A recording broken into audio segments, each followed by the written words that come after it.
Hello guys, welcome to Binglish again. তো আমরা সবাই জানি যে আমরা ইরর নিয়ে আলোচনা করছি। তো আজকে আমাদের ইররের ফোর্থ ক্লাস। তো যারা আগের ক্লাসগুলো দেখোনি তো তাদেরকে আমি বলবো যে তারা অনেক কিছু মিস করে গেছো। তো আমার মনে হয় তোমাদের আগের ক্লাসগুলো দেখা উচিত। তো চলো আজকের ক্লাসটা শুরু করা যাক। তো আগের ক্লাসটাতে আমরা 60 পর্যন্ত আলোচনা করেছি। তো আজকে আমরা 61 থেকে শুরু করব। তো দেখে নি 61 কি বলছে। Both the rich along with the poor, বলছে গরিব এবং বড়লোক একসাথে আর রেসপন্সিবল, দায়ী for a great many vices, অনেক অপরাধের জন্য, ঠিক আছে।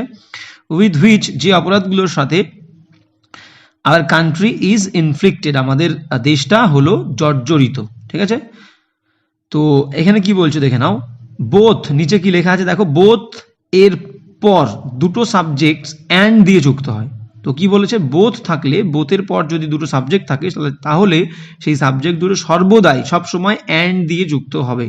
তাহলে কি হবে, এখানে অ্যালং উইথ উঠে গিয়ে মাঝে অ্যান্ড হবে অ্যালং উইথের জায়গায়। অপশন বিতে অ্যালং উইথ উঠে গিয়ে অ্যালং উইথের জায়গায় অ্যান্ড হবে। তো যেমন ধরো একটা এক্সাম্পল দিই, both Ram and Sam R responsible for this mistake বা মিসডিড। রাম এবং স্যাম দুজনেই এই খারাপ কাজের জন্য দায়ী। তো সেক্ষেত্রে আমরা কি বলি, বোথ রাম অ্যান্ড স্যাম, কখনোই both Ram along with Sam বলি না, ঠিক আছে। তো বোথ রাম অ্যান্ড স্যাম। তো এখানে কি হবে, both rich and the poor হলো both the rich and the poor. তো এখানে অপশন বিতে অ্যালং উইথ উঠে গিয়ে অ্যান্ড হবে। ভেরি ইম্পর্টেন্ট এক্সাম্পল, বোথের পরে দুটো সাবজেক্ট অ্যান্ড দিয়ে যুক্ত হয় অলওয়েজ। এবার দেখো কি বলছে 62 বলছে, the captain asks the players, captain অধিনায়ক জিজ্ঞেস করেছিল তার প্লেয়ারদের, ক্রীড়াবিদদের আর কি, খেলোয়াড়দের জিজ্ঞেস করেছিল টু গো, যেতে, টু মার্কেট, বাজারে, অ্যান্ড বাই সাম ফ্রুটস, কিনতে কিছু ফল, as apples, oranges, bananas etcetera, কেমন, যেমন আর কি অ্যাপল, অরেঞ্জেস, ব্যানানাস এরকম কিছু ফল কিনতে বলেছিল। ভেরি ভেরি ইম্পর্টেন্ট এক্সাম্পল, নিচে কি লেখা আছে দেখে নাও। বলছো যেহেতু বোঝাতে কমপ্লেক্স সেন্টেন্সে অ্যাজ ব্যবহৃত হয়, যেহেতু বোঝাতে। তো এখানে যেহেতু লাগছে না আমাদের। নিচে আবারও কি বলেছে, অ্যাজ সবসময় নমিনেটিভস এর সাথে অর্থাৎ সাবজেক্টের সাথে ব্যবহৃত হয়। অ্যাজ সবসময়, যেহেতু এখানে অ্যাজ আছে সেই জন্য অ্যাজ কোথায় বসে আমি একটু বলে দিচ্ছি। তো তাহলে অ্যাজ কি বললাম, যেহেতু বোঝাতে কমপ্লেক্স সেন্টেন্সে অ্যাজ ব্যবহৃত হয়। 2 নম্বর কি বলেছে, অ্যাজ সবসময় নমিনেটিভস এর সাথে মানে সাবজেক্টের সাথে ব্যবহৃত হয়। তো এখানে অ্যাপলস, অরেঞ্জেস, ব্যানানাস কখনোই সাবজেক্ট না, এগুলো অবজেক্ট। আমরা কি ফল কিনতে গিয়েছিলাম, ভার্বকে কি বা কাকে দিয়ে প্রশ্ন করলে আমরা অবজেক্ট পাবো, তাই তো। তো এখানে ভার্ব হচ্ছে বাই, মনে করো বাই। তো কেনা, তো কি ফল কিনতে গেছিলাম অবশ্যই, কিন্তু কি ফল কিনতে গেছিলাম, অ্যাপলস, অরেঞ্জ এবং ব্যানানার মতো ফল কিনতে গেছিলাম। তো এখানে অবজেক্ট হিসেবে ইউজ হচ্ছে। তো আমরা 2 নম্বরে লেখা আছে দেখো, অ্যাজ সবসময় নমিনেটিভস মানে সাবজেক্টের সাথে ব্যবহৃত হয়। তো গেল, তাহলে এটাও খাটছে না, তাহলে ওখানে অ্যাজ বসবে না। পরে দেখো কি লেখা আছে 3 নাম্বার কি বলছে, লাইক সবসময় সাবজেক্টের সাথে ব্যবহৃত হয়। লাইক, তাহলে লাইক সবসময় কোথায় ব্যবহৃত হয়, লাইক সবসময় অবজেক্টের সাথে ব্যবহৃত হয়। তাহলে অবজেক্ট এখানে অ্যাপেলস, অরেঞ্জেস, ব্যানানাস, তাহলে অবজেক্ট, তাহলে এখানে লাইক হবে অ্যাজ উঠে গিয়ে, অপশন ডিতে অ্যাজ উঠে গিয়ে লাইক হবে, লাইক অ্যাপলস, অরেঞ্জেস, ব্যানানাস। আবার কি বলছে দেখো, দুজনের মধ্যে তুলনা বোঝালে লাইক ব্যবহৃত হয়। তো দুজনের মধ্যে যদি তুলনা করে তাহলেও লাইক ব্যবহৃত হয়, সেটা আমরা পরে দেখে নেব। আর লাস্ট কি বলছে, লাস্ট যে এক্সপ্লানেশন সেখানে কি বলছে, যেমনটা বোঝাতে অ্যাজ আর যেমন বোঝাতে লাইক বসে। তো এখানে যেমনটা বলছে না, এখানে যেমন বলছে লাইক। তো এখানে দুটো খাটছে। তো আমরা জানি অবজেক্টের সাথে লাইক বসে। তো এখানে অবজেক্ট অ্যাপলস, অরেঞ্জেস, ব্যানানাস, তো লাইক বসবে। আর একটা হচ্ছে এখানে যেমন বোঝাচ্ছে, যেমন অ্যাপল, অরেঞ্জেস এবং ব্যানানা এরকম কিনতে বলেছে ফল। তাহলে এখানে কি হচ্ছে, অপশন ডিতে অ্যাজ উঠে গিয়ে লাইক হবে। তো কি হবে, the captain asks the players to go to market and buy some fruits like apples, oranges and bananas. তো গেল, তাহলে এখান থেকে আমরা বুঝতে পারলাম যে সবসময় সাবজেক্টের সাথে অ্যাজ বসে এবং অবজেক্টের সাথে লাইক বসে। আর যেমন বোঝাতে কি হবে, যেমন বোঝাতে হবে লাইক, আর যেমনটা বোঝাতে হবে অ্যাজ। তো গেল, তাহলে এখানে লাইক হবে। এবার দেখো কি বলেছে 63 বলছে, he was acting as a child yesterday. ওই ঠিক একই এক্সাম্পল একটু এক্সপ্লেন করেছি। বলছে দুজনের মধ্যে তুলনা বোঝাচ্ছে, তাই চাইল্ডের সাথে অ্যাজ উঠে গিয়ে লাইক হবে। একদম একটু আগেই বললাম যে যখন দুজনের মধ্যে তুলনা করবে তখন লাইক হবে। তো হি ওয়াজ অ্যাক্টিং, সে অ্যাক্ট করছিল, অভিনয় করছিল কিসের মতো, একটা শিশুর মতো, তাহলে শিশুর সাথে তার তুলনা করা হয়েছে, একটা ছেলের শিশুর সাথে তুলনা করা হয়েছে, তাহলে তুলনা করা বলছে মানেই আর চাইল্ডের আগে অপশন সিতে এ চাইল্ডের আগে লাইক হবে। ভেরি ভেরি ইম্পর্টেন্ট, একটু আগেই বললাম। এবার দেখো 64 কি বলছে, 64 বলছে সিন্স যেহেতু the festival of Diwali is approaching, যেহেতু ফেস্টিভ্যাল অফ দিওয়ালি উৎসব আসছে, মাই সান হ্যাজ বট, আমার ছেলে কিনেছে মেনি ফায়ার ওয়ার্কস, অনেক ফায়ার ওয়ার্কস, ঠিক আছে, তারাবাজি, এমনি বাজি, কেমন অ্যাজ যেমন রকেটস, ক্র্যাকার্স মানে বাজি আর কি, চকলেট বাজি, আর রকেট বাজি আমরা জানি, দেখেছি। তো এখানেও দেখো বলছে, এখানে কিন্তু রকেটস ক্র্যাকার্স অবজেক্ট হিসেবে ইউজ হচ্ছে। কি কিনেছি অনেক ফায়ার ওয়ার্কস, কিন্তু ফায়ার ওয়ার্কসের মধ্যে কি কিনেছি, রকেটস অ্যান্ড ক্র্যাকার্স হলো, তাহলে এখানে অবজেক্ট হিসেবে ইউজ হয়েছে। আমরা একটু আগেই বললাম যে অবজেক্ট হিসেবে বসলে কখনোই অ্যাজ হয় না, লাইক হয়। তো এখানে কি হবে, অপশন ডিতে অ্যাজ উঠে গিয়ে লাইক রকেটস, ক্র্যাকার্স এটসেট্রা। গেল 64। এবার যাবো 65 কি বলছে দেখে নাও। 65 বলছে the thief had hardly put the cash in his pocket, বলছে থিফ চোরটি যেই না তার পকেটের মধ্যে ক্যাশটা রেখেছিল, টাকা রেখেছিল, দেন দ্য ওনার ওক আপ, তার সঙ্গে সঙ্গে তখনই ওনার যে মালিক সে জেগে উঠেছিল।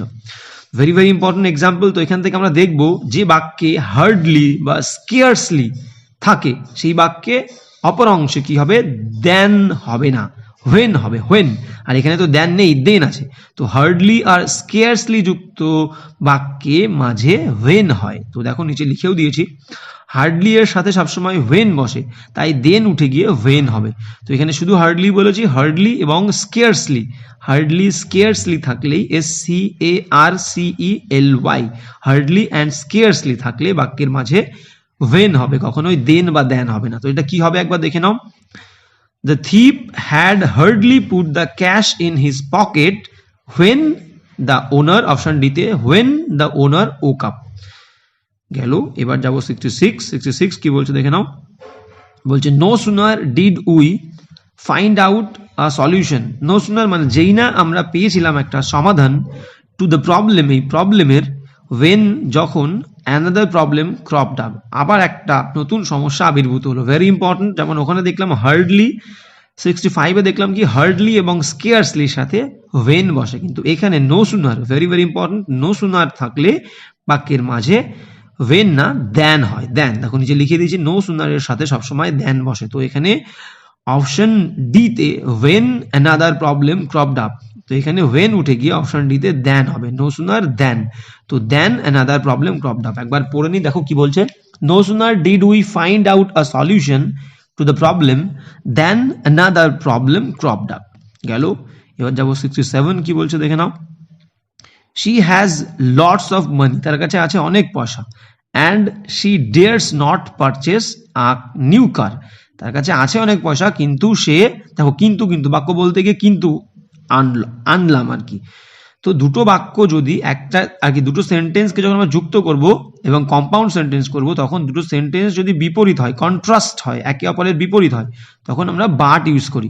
সে খুব অসুস্থ ছিল কিন্তু সে স্কুলে এসেছিল, তাহলে দুটো বাক্য কিন্তু দেখো, অসুস্থ হলে সাধারণত কেউ স্কুলে আসে না, তো অসুস্থ ছিল কিন্তু তা সত্ত্বেও সে স্কুলে এসেছিল, তাহলে বিপরীত হলেই কিন্তু দিয়ে কম্পাউন্ড করবো। তো এখানে বিপরীত, তার কাছে পয়সা ছিল, তো পয়সা থাকলে সাধারণত সে গাড়ি কিনতে সক্ষম হবে, তো পয়সা ছিল কিন্তু সে সাহস করে না, তো কিন্তু দিয়ে যুক্ত হবে। তাহলে এখানে দেখো নিচে এক্সাম্পল এক্সপ্লেনেশনে বলে দিয়েছি, যখন দুটি বাক্য একে অপরের বিপরীত বোঝাবে তখন বাট দিয়ে কম্পাউন্ড হবে।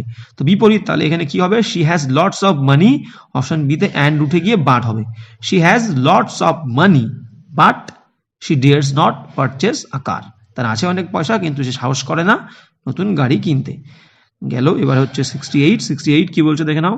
She is not only sympathetic, সহানুভূতিশীল, সে শুধুমাত্র সহানুভূতিশীল নয়, টু দ্য রিচ, বড় লোকদের, রিচ পেশেন্স, আচ্ছা সে শুধুমাত্র বড় লোক, পেশেন্স মানে হচ্ছে রোগীদের প্রতি, ঠিক আছে, সে শুধুমাত্র যে বড়লোক রোগীদের প্রতি আর কি সিম্প্যাথেটিক, সহানুভূতি প্রবণ তা না, but also to the poor ones, গরিবদের প্রতিও, যদি কোনো বড়লোক আর কি রোগী হয় তাদের প্রতি যে সহানুভূতিশীল তা নয়, গরিব রোগীদের প্রতিও সে সহানুভূতিশীল। ভেরি ভেরি ইম্পর্টেন্ট এক্সাম্পল কি বলেছে দেখে নাও নিচে, বলছে নট অনলি বাট অলসো, ঠিক যে দুটি জিনিসকে বোঝায় ঠিক তাদের আগেই বসে, মানে যে দুটো জিনিসের ওপরে ফোকাস থাকবে বাক্যে, সেই ফোকাস দুটোর একটার আগে হবে নট অনলি আর একটার আগে হবে বাট অলসো। আমাদের ফোকাসটা বুঝতে হবে। তো এখানে নট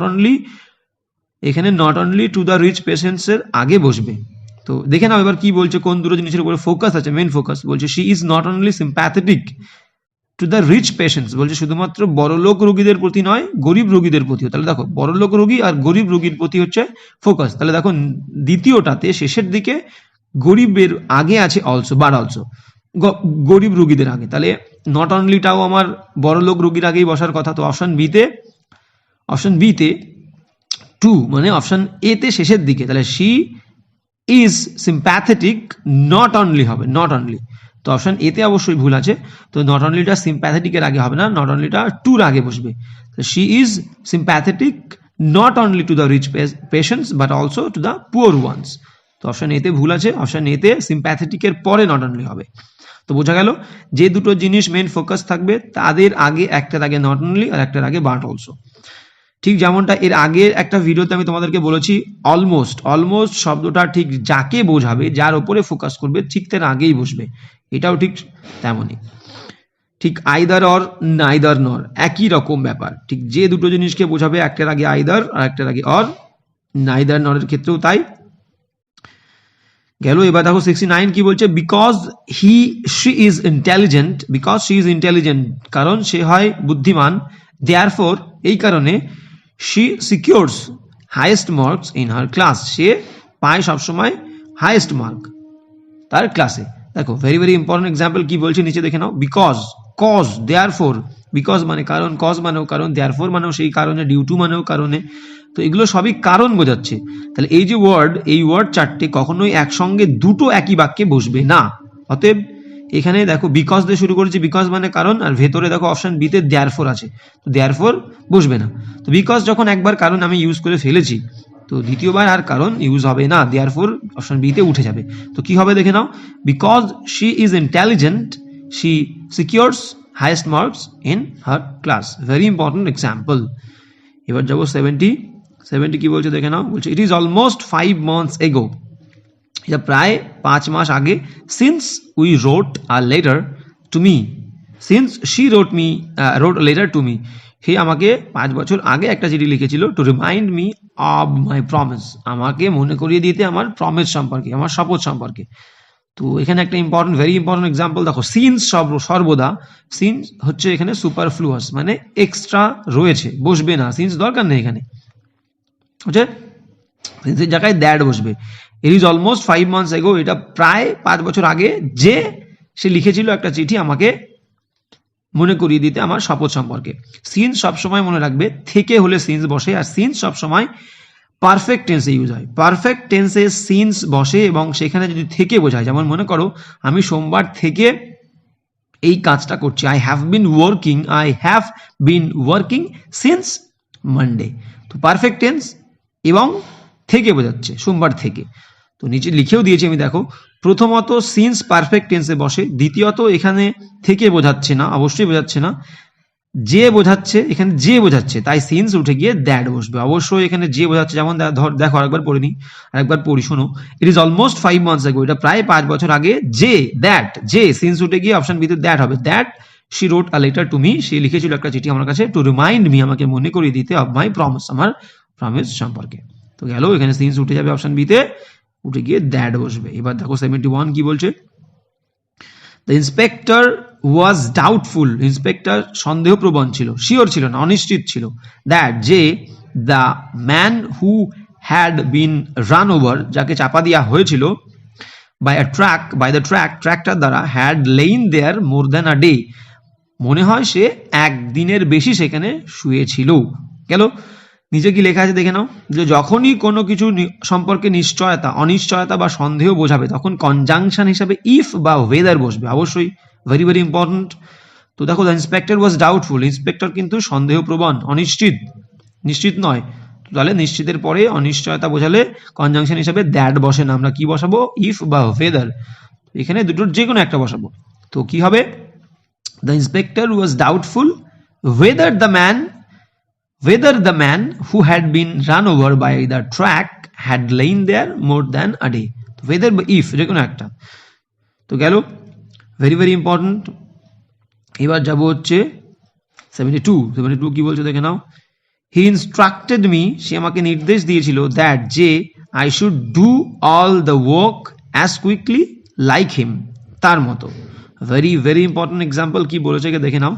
দেখো বাক্যটা কিন্তু সিম্পলি বুঝতেই পারছি আমরা, এটা পজিটিভ ডিগ্রিতে আছে, ঠিক আছে, মানে আমি তার মতোই কুইকলি কাজটা করা আমার উচিত, সে আমাকে এইটা নির্দেশ দিয়েছিল। তো আর কি পজিটিভ ডিগ্রিতে হবে। তো পজিটিভ ডিগ্রি মানে আমরা জানি কি, যদি বাক্যটাতে সবসময় হ্যাঁ বোধক থাকে, পজিটিভ ডিগ্রি করতে গেলে অ্যাজ দিয়ে করতে হবে। তো এখানে না বোধক কিছুই নেই, সে আমাকে ইনস্ট্রাক্টেড মি, সে আমাকে ইনস্ট্রাক্ট করেছিল দ্যাট যে I should do all the work as quickly like him. তো এখানে হ্যাঁ বোধক বাক্য এবং পজিটিভ ডিগ্রি বলছে, তাহলে অ্যাজ হবে। তো অ্যাজ কুইকলি অ্যাজ হি বোঝাবে হবে। দেখো নিচে কি লিখেছি, প্রথমত এটি পজিটিভ ডিগ্রি এবং দ্বিতীয়ত এটি অ্যাফার্মেটিভ বাক্য, মানে হ্যাঁ বোধক বাক্য, এখানে কোনো নেগেটিভ কিছু কোনো সেন্স নেই, সেহেতু লাইক হিম উঠে গিয়ে অ্যাজ হি হবে, ঠিক আছে। আর যখনই দুটো ব্যক্তির মধ্যে কম্পেয়ার করবে, আচ্ছা একটু পড়ে নিই, বলছে কারণ পজিটিভ ডিগ্রিতে অ্যাজ বসে, আর অ্যাজ এর পর প্রোনাউন এর সাবজেক্টিভ ফর্ম হয়। Very very important. দেখো অ্যাজ এর পরে কিন্তু আমরা অনেকে হিম বসাই, অনেকটা ভুল করি। তো এখানে অ্যাজ এর পরে কখনোই হিম হবে না, অ্যাজ হি হবে। তার কারণ দুটো ব্যক্তির সাথে কম্পেয়ার করা বোঝালে কখনোই অ্যাজ এর পরে হিম হয় না, হি হয়। তো কি হবে বাক্যটা দেখে নাও। বলছে হি ইনস্ট্রাক্টেড মি, সে আমাকে নির্দেশ দিয়েছিল, দ্যাট যে I should do all the work, আমার উচিত সমস্ত কাজটা করা, অ্যাজ কুইকলি অ্যাজ হি বা অ্যাজ হি ডাস, যে কোনো একটা, অ্যাজ হি দিলেও হবে, অ্যাজ হি ডাস দিলেও হবে। হলো, ভেরি ভেরি ইম্পর্টেন্ট। মনে রাখবে যে অ্যাজ এর পরে কিন্তু কখনোই প্রোনাউনের আর কি সাবজেক্টিভ ফর্ম বসে সবসময়, কখনোই অবজেক্টিভ ফর্ম হবে না, অ্যাজ হিম হবে না, অ্যাজ হি হবে। কিন্তু বেশিরভাগ ক্ষেত্রে আমরা জানি কি, যে কোনো প্রোনাউনের পরে, যে কোনো প্রিপোজিশনের পরে আমরা জানি প্রোনাউনের অবজেক্টিভ ফর্ম হয়, কিন্তু এটাতে ব্যতিক্রম। যখন আমরা ডিগ্রি করব পজিটিভ ডিগ্রিতে, অ্যাজ এর পরে সবসময় প্রোনাউনের সাবজেক্টিভ ফর্ম বসবে, এখানে একটু ব্যতিক্রম। তো কি হবে আর একবার দেখে নি। He instructed me that I should do all the work as quickly as he বা অ্যাজ হি ডাজ। গেল। এবার 73 কি বলছে দেখে নাও। 73 বলছে seldom or ever have I spent the beggar away without giving him something। বলছে সেলডম মানে একেবারেই কদাচিৎ, মানে না বলতে গেলেই চলে, or কখনোই না, have I sent a beggar, আমি বেগারকে একটা ভিক্ষুককে পাঠিয়ে দিয়েছি, away দূরে, without giving him something, না কোনো কিছু না দিয়েই। তাহলে এখানে একেবারেই না বলছে, কখনোই না বলছে, আমি কদাচিৎ বা কখনোই কোনো ভিক্ষুককে কিছু না দিয়ে পাঠাই না। তাহলে এখানে কখনোই না বলছে, কখনোই না বোঝালে আমরা বুঝতেই পারছি নেভার হবে। কখনোই না মানে কখনোই এভার না, নেভার। আর নিচে কি বলছে দেখে নি। প্রথমত বাক্যটিতে কখনোই না বোঝাচ্ছে একদম, যেটা আমরা পেলাম। আর দ্বিতীয়ত সেলডম অর থাকলেই সেখানে সেলডম অর এর পরে নেভার বসবে। তো এখানে তাই এভার উঠে গিয়ে নেভার হবে। তো কি হবে বাক্যটা, seldom or never have I sent a বেগার away without giving him something. তো গেল, তাহলে এখানে অপশন বি তে এভার উঠে গিয়ে নেভার হবে। এবার কি বলছে 74 কি বলছে, আই রিচড দ্য প্ল্যাটফর্ম, আমি পৌঁছেছিলাম প্ল্যাটফর্মে, ইন টাইম, সঠিক সময়, লেস্ট পাছে আই উড মিসড হয়ে গেছে, ওটা মিস হবে, শুধু মিস, কারণ মোডাল ভার্বের পরে কখনোই ভার্বের সেকেন্ড ফর্ম বসে না, ফার্স্ট ফর্ম বসে অলওয়েজ। যে কোনো মোডাল ভার্বের পরে ভার্বের ফার্স্ট ফর্ম বসে, তো ওখানে মিসড হয়েছে, এটা মিস হবে, মিস। তো আই রিচ দ্য প্ল্যাটফর্ম, আমি পৌঁছেছিলাম প্ল্যাটফর্মে, ইন টাইম, সঠিক সময়ে, লেস্ট পাছে আমি ট্রেনটা মিস না করি, lest I would miss the train. Very very important. এবার দেখো সবসময় মনে রাখবে যে লেস্টের সাথে অলওয়েজ শুড বসে, অলওয়েজ শুড, লেস্ট থাকলেই মনে করবে সাবজেক্টের পরে শুড বসবে। তো এখানে লেস্টের পরে অপশন সি তে আই উড আছে, তো ওটা আই শুড হবে। তো কি হবে, I reach the platform in time, lest I should miss the train. তো এখানে লেস্টের পরে আই শুড হবে, অপশন সি তে আই শুড। লেস্টের সাথে সবসময় শুড ব্যবহৃত হয়, এখানে উড উঠে গিয়ে শুড হবে। গেল। 75 কি বলছে দেখে নাও।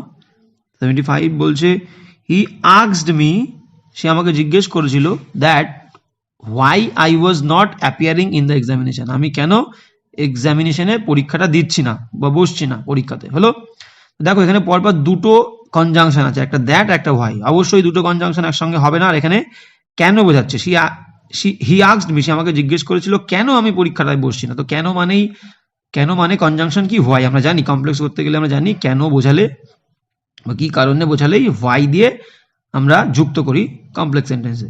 তো এক্সপ্লানেশনে কি লেখা আছে দেখে না। প্রথমত দুটি কনজাংশন একসাথে বসে না, তাই দ্যাট আর হোয়াই একসাথে বসবে না, গেল। আর দ্বিতীয়ত এক্সপ্লানেশনে কি বলে দেখো, দ্বিতীয়ত ন্যারেশনে কনজাংশন হিসেবে ইফ বা ওয়েদার বসে। এখানে আচ্ছা, এখানে অ্যাকচুয়ালি এটা ভুল লেখা আছে, এটা অন্য এক্সপ্লানেশন দেওয়া আছে, এক্সপ্লানেশনটা ভুল আছে, এখানে অন্যরকম হবে, এখানে আর একটু অ্যাড করার দরকার ছিল। তো এখানে অ্যাড এটাই হতো যে দ্বিতীয়ত ন্যারেশন করতে গেলে, এটা অ্যাকচুয়ালি ন্যারেশন, তো ন্যারেশনে কনজাংশন হিসেবে ইফ বা ওয়েদার তখনই বসে যখন ভার্ব দিয়ে শুরু হয়, অবশ্যই ভার্ব দিয়ে শুরু হলে ইফ বা ওয়েদার বসবে, আর যদি ডাব্লিউএইচ ওয়ার্ড দিয়ে শুরু হয় ডাব্লিউএইচ ওয়ার্ডটাই বসবে। তো এখানে অবশ্যই দ্যাট বসবে না, আর এখানে কেন বোঝাচ্ছে মানে হোয়াই তো বসবেই। তো হি আস্কড মি, দ্যাট হবে না, কারণ ইন্ট্রোগেটিভ ন্যারেশনে আমরা জানি দ্যাট বসে না, ডাব্লিউএইচ ওয়ার্ড বসে বা ইফ বা ওয়েদার বসে। তো দ্যাট তো হবেই না, ডাব্লিউএইচ ওয়ার্ডটা বসবে, এখান থেকে বুঝতে পারছি। আর তাছাড়া এখানে কেন বোঝাচ্ছে, হি আস্কড মি, সে আমাকে জিজ্ঞেস করেছিল কেন আমি পরীক্ষাতে বসছি না। তো গেল, অনেক রকম ভাবে বুঝতে পারলাম কেন হোয়াই এখানে বসবে। এবার দেখো 76 কি বলছে। 76 বলছে most of the founding father's of our constitution, আমাদের যে সংবিধান, সেই সংবিধান যারা তৈরি করেছিল তাদের মধ্যে বেশিরভাগ পিতাই কি হয়েছে, সো রিভার্ড অ্যাজ আম্বেদকর, মানে যারা বেশিরভাগ সংবিধান তৈরি করেছে তাদের বেশিরভাগই আম্বেদকরের মতোই সম্মানিত হন বা সম্মান পান। ঠিক আছে, তো নিচে কি লিখেছি দেখো, এটি পজিটিভ ডিগ্রি ও অ্যাফার্মেটিভ বাক্য। একটু আগেই বললাম কোনো পজিটিভ ডিগ্রি যদি অ্যাফার্মেটিভ হয়, হ্যাবোধক হয়, তাহলে সো বসবে তো নাই, অ্যাজ দিয়ে হবে, অ্যাজ দিয়ে পজিটিভ হবে। তো কি হবে, most of the founding fathers of our constitution are as revered as Ambedkar, if not more, হলো। তো এখানে অপশন সি তে সো উঠে গিয়ে অ্যাজ হবে, অ্যাজ রিভার্ড অ্যাজ আম্বেদকর, গেল। 77 কি বলছে দেখে নাও, আই ডু নট নো, আমি জানি না, if any of the members of the society is conspiring against the chairman or not, very important। তো কি বলেছে দেখে নাও, একটু আগে বললাম যখন অনিশ্চয়তা কিছু বলবে বা শিওর নয়, নিশ্চিত নয় এমন কিছু বোঝাবে, তখন কি কনজাংশন ইউজ হবে, ইফ বা ওয়েদার। অবশ্যই ইফ বা ওয়েদার তো বসবেই, কিন্তু যদি এরকম অনিশ্চয়তামূলক বাক্যে শেষের দিকে কোথাও অর থাকে, অর, তো সেখানে অবশ্যই ইফ বসবে না, ওয়েদার বসবে, ওয়েদার অর একসঙ্গে বসে, ওয়েদার আর অর সবসময় একসাথে বসে। তো এখানে কি হবে দেখে নাও, I do not know whether any of the members of the society is conspiring against the chairman or not, দেখো অর আছে, তো অর থাকা মানেই প্রথমে ইফ বসবে না, ওয়েদার বসবে। এক্সপ্লেনেশনে কি লিখেছে একটু পড়ে নেবো, কোনো বাক্যে অনিশ্চয়তা বা সন্দেহজনক কিছু বোঝালে ইফ বা ওয়েদার কনজাংশন বসে, একদম সত্যি, কিন্তু যদি ওই বাক্যের শেষের দিকে কোথাও অর থাকে তবে বাধ্যতামূলকভাবে ইফের পরিবর্তে ওয়েদার দিয়ে যুক্ত হবে, গেল। এবার 78 কি বলছে দেখে নাও, 78 বলছে this was the same dog, এটা ছিল একদম সেই একই কুকুর, হুইচ বাইট হার, যেটা তাকে কামড়েছিল, হোয়াইল, যখন he was going to the hospital, যখন সে হসপিটালে যাচ্ছিল। Very very important. কি বলেছি দেখে নাও, নিচে বলছে same noun, anything, nothing, something, everything, only, এদের পর সবসময় দ্যাট বসে। তো same, none, anything, nothing, something, everything, only, এদের পর সবসময় দ্যাট বসে, তাই এখানে হুইচ উঠে গিয়ে দ্যাট বসবে। তো এখানে দেখো কি লেখা আছে, this was the same dog, এটা ছিল সেই একই কুকুর, হুইচ বাইট হিম, তো এখানে সেম ডগ আছে, সেম আছে, তো সেমের পরে বললাম কি হুইচ হবে না, দ্যাট হবে, তো সেমের পরে হুইচ উঠে গিয়ে ওখানে দ্যাট হবে, অপশন বি তে হুইচ উঠে গিয়ে দ্যাট বসবে। 78, এবার দেখো 79 কি বলছে, this is not such a big problem which cannot be solved with some effort। তো নিচে দেখো এক্সপ্লেনেশনে কি লিখেছি, সাচ এর পর অলওয়েজ অ্যাজ বা দ্যাট বসে, সাচ থাকলেই অ্যাজ বা দ্যাট বসবে কনজাংশন হিসেবে, হলো, তাই হুইচ উঠে গিয়ে দ্যাট বা অ্যাজ বসবে। তো দেখো এখানে তাহলে অপশন বি তে কি বলছে, this is not such a big problem, তো সাচ আছে, সাচ থাকা মানেই সাচের সাথে আমরা দেখলাম কি অ্যাজ বা দ্যাট বসে, তো অপশন সি তে হুইচ আছে, আবার হুইচ দিয়ে যুক্ত করেছে, তো ওখানে হুইচ উঠে যাবে, যে কোনো একটা, দ্যাট বা অ্যাজ এর যে কোনো একটা বসবে। তো কি হবে, this is not such a big problem as can not be solved বা that can not be solved with some effort, তো দুটোর যে কোনো একটা বসালেই হবে। এবার দেখো 80 কি বলেছে, আজকের লাস্ট এক্সাম্পল, বলছে as he is a perfectionist, যেহেতু সে একজন পারফেকশনিস্ট, মানে একদম সবকিছু ঠিকঠাক ভাবে করে, সঠিকভাবে করে, তাহলে as he is a perfectionist so he always insist on regular practice, তাই জন্য সে সবসময় সবাইকে বলে যে রেগুলার প্র্যাকটিস, প্রতিনিয়ত প্র্যাকটিস অনুশীলন করা উচিত। দেখো অ্যাজ দিয়ে কিন্তু আমরা কমপ্লেক্স সেন্টেন্স করি, তো বাক্যটা আমরা কমপ্লেক্স দিয়েই শুরু করছি, অ্যাজ দিয়ে শুরু করেছি। আর সো বাক্যের মাঝখানে দেখো অপশন সি তে সো আছে, তো সো সবসময় কম্পাউন্ড সেন্টেন্সে আমরা সো কনজাংশনটা ইউজ করি, তো সো দিয়ে কম্পাউন্ড সেন্টেন্স হয়, কিন্তু বাক্যটা তো আমরা কমপ্লেক্সই করছি, তাহলে কেন এখানে সো বসবে, সো উঠে যাবে, সোটা এখানে সুপারফ্লুয়াস আর কি অবাঞ্ছিত, এখানে লাগবে না। তো বাক্যটা কি হবে, as he is a perfectionist he always insists on regular practice. নিচে এক্সপ্লেনেশনে কি লিখেছি দেখে নাও, এক্সপ্লেনেশনে সো দিয়ে কম্পাউন্ড সেন্টেন্স হয় যেটা বললাম, আর অ্যাজ দিয়ে কমপ্লেক্স সেন্টেন্স হয়, আর সেহেতু আর এটি যেহেতু কমপ্লেক্স সেন্টেন্স তাই সো উঠে যাবে, একদম তাই। তো এই হলো আজকের এক্সাম্পল বা আজকের ক্লাস এই পর্যন্তই। তো চলো দেখা হচ্ছে পরের ক্লাসে।